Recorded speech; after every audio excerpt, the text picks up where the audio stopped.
something kind of cool here that I picked up for about $10 yesterday.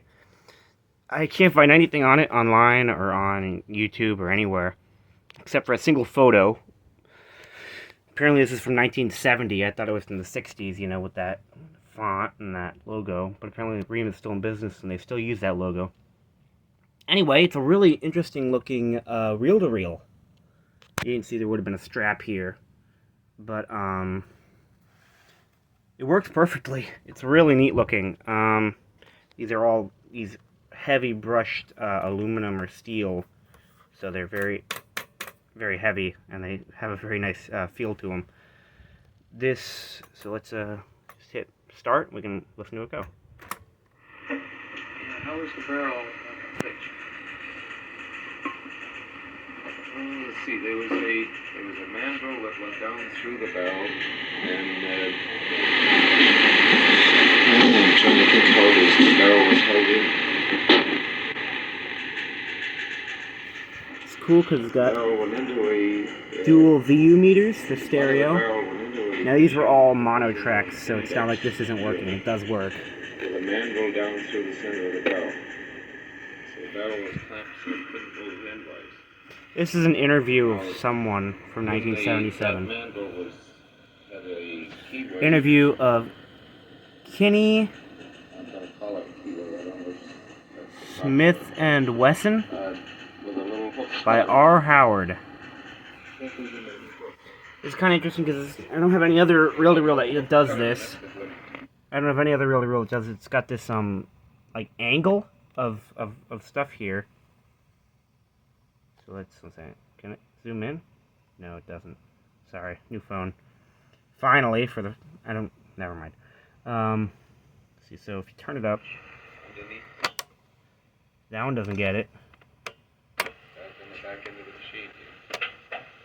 Used to do, and it does something.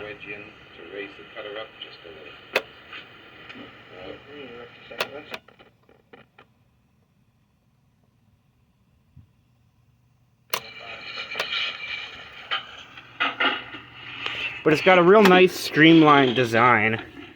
How comes out like that. Again, real thin keys. Unit on the back end here would be a little ratchet gear.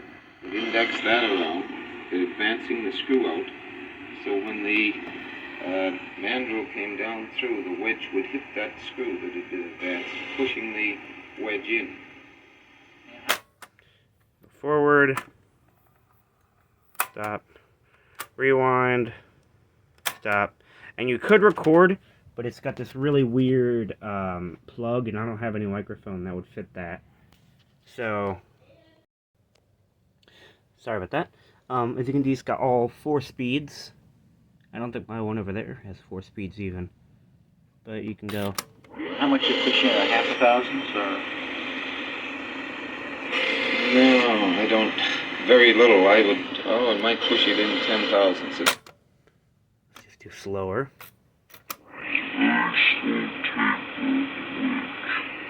And I mean, if that's how it sounds from 1 7/8, because that's typically the slowest. I don't have anything that can go on this speed here, so that's really interesting. You can go faster. So just push the wedge in probably 10 thousandths, but that would only move the cutter up, or maybe 2 or 3 tenths. So just a very fine shaving operation. Yeah, how deep is the groove? They would go in. And hyperspeed.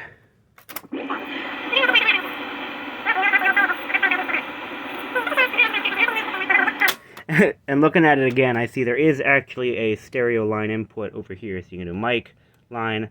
So I can actually use this, but I only have one. In fact, I don't actually have any mics that have the full jack like that. Then again, I'm not much of a recording guy, but I just thought it was a really cool design. Like, I like the speakers; they look like TIE fighters. It's all metal, so it really is just this very, very, very well built machine.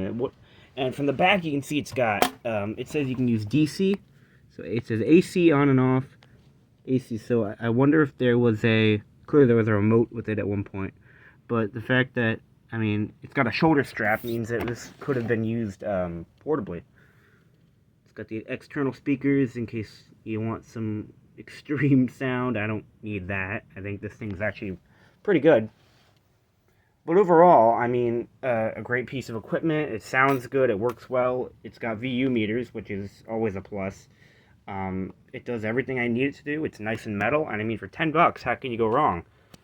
So there it is. What I believe is a 1970 Roberts 610X by Rheem, which is weird because I feel like Roberts would be the name, Robert 610X, but that's the name of it. So it's Rheem, which made the Robert 610X, which is just kind of a weird thing there. But there it is.